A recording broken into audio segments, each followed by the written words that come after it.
Salut à toi, bienvenue dans cette nouvelle vidéo dédiée à l'université de Yaoundé. Alors toi qui as les problèmes d'orientation au campus, cette vidéo est faite pour toi.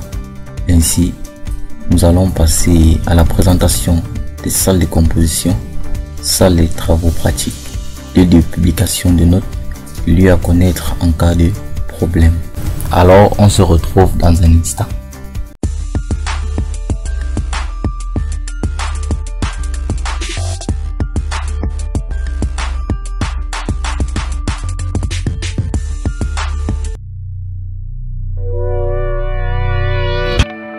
L'université de Yaoundé 1 dispose de plusieurs salles de composition. Commençons d'abord par les amphis 1, 2 et 3. Lorsque vous êtes aux champignons, descendez les escaliers et prenez cette première entrée à droite.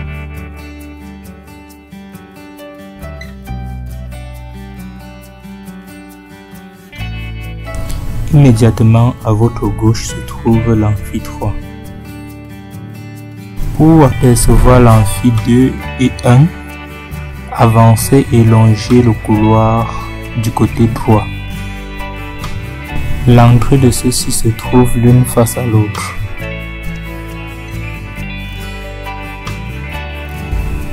Passons aux amphis 250, 350 et 135.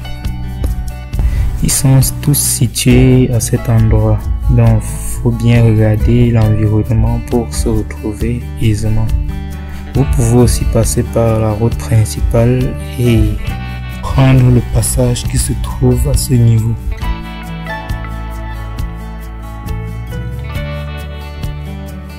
Quel que soit le chemin emprunté, vous déboucherez sur ce couloir. Il vous suffira de choisir l'amphi que vous vouliez accéder et d'auto-rejoindre. Parlons maintenant des salles NB. Peu importe le numéro qui suit après, les salles NB se trouvent tous au même endroit. NB1, NB2 et ainsi de suite. Ils se trouvent juste derrière les amphis 250, net en face des arrêts bus. Passons à présent aux amphis 500. Lorsque vous vous trouvez au NB, prenez l'embranchement à droite et suivez-la. Ces deux bâtiments sont les amphis 501 et 502 de l'université de Yaoundé 1. On termine par les salles qui posent le plus de problèmes. Elles se trouvent au niveau du bloc pédagogique. Ce sont les salles R, S et I. Si le numéro de votre salle de composition commence par R, S ou I, il se trouve dans ce bâtiment. J'ai failli oublier les amphis 1001 et 1002, sûrement parce qu'elles sont les plus populaires et facilement identifiables. Si vous ne savez pas où se trouvent ces amphis, longez juste cette route et au prochain arrêt bus, vous trouverez cette amphi à droite.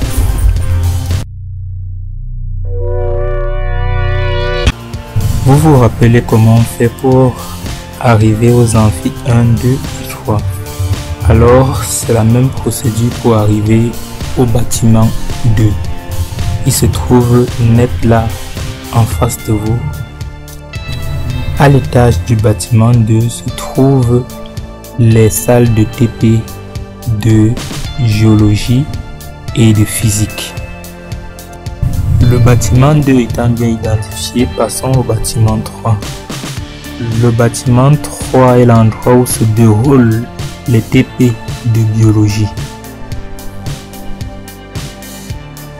Je vous présente le bâtiment 1. C'est où se déroulent les TP chimie, que ce soit organique ou inorganique.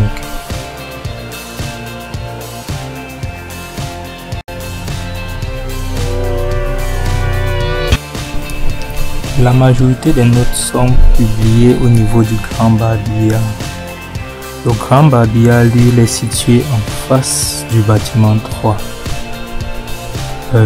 exactement en face du champignon. Lorsque vous voulez aller au bâtiment, vous êtes au niveau des champignons, vous vous dirigez vers le bâtiment 3, vous verrez le grand barbillard. Vous pouvez aussi regarder vos notes au niveau du bâtiment 3 parce que le grand barbillard n'est pas souvent suffisant pour publier les notes des étudiants. Donc regardez au niveau du bâtiment 3. La plupart des enseignants de chimie et même les notes de travaux pratiques sont la plupart du temps affichées au niveau du bâtiment 1. Donc veuillez regarder vos notes également là-bas, c'est un lieu de publication de notes. À ce qui concerne les informations, regardez-le au niveau du barbillard qui se trouve en face de l'amphi 350.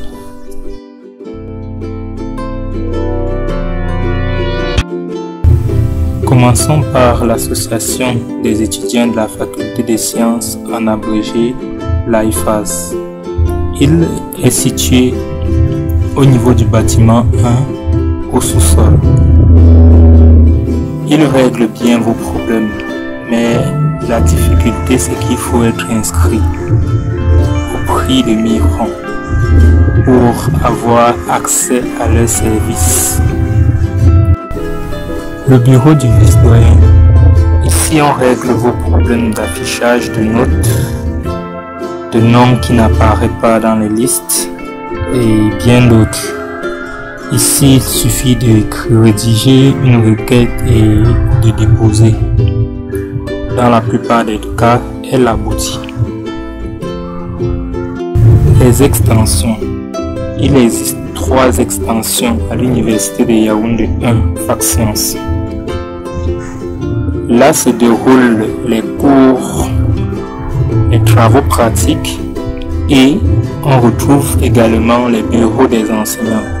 Donc lorsque votre requête échoue et que vous connaissez le nom de l'enseignant, allez au niveau des extensions et cherchez le professeur. Si vous le trouvez, ce n'est pas toujours aisé de le trouver. Lorsque vous voulez certifier votre document, rendez-vous dans cette salle munie de ce dit document et de son original.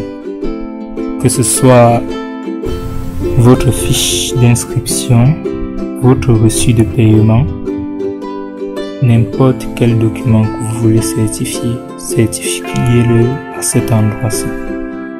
Lors de la phase de préinscription, il est demandé à l'étudiant, après avoir cumulé tous les documents qui lui ont été demandés, d'effectuer un dépôt physique de ces 10 documents. Ce dépôt physique s'effectue au niveau de l'accueil pour tous les étudiants, mais à des postes différents en fonction des filières. Nous sommes arrivés à la fin de cette vidéo. N'hésite pas à mettre un petit pouce like pour me donner de force et à très bientôt pour notre prochaine vidéo.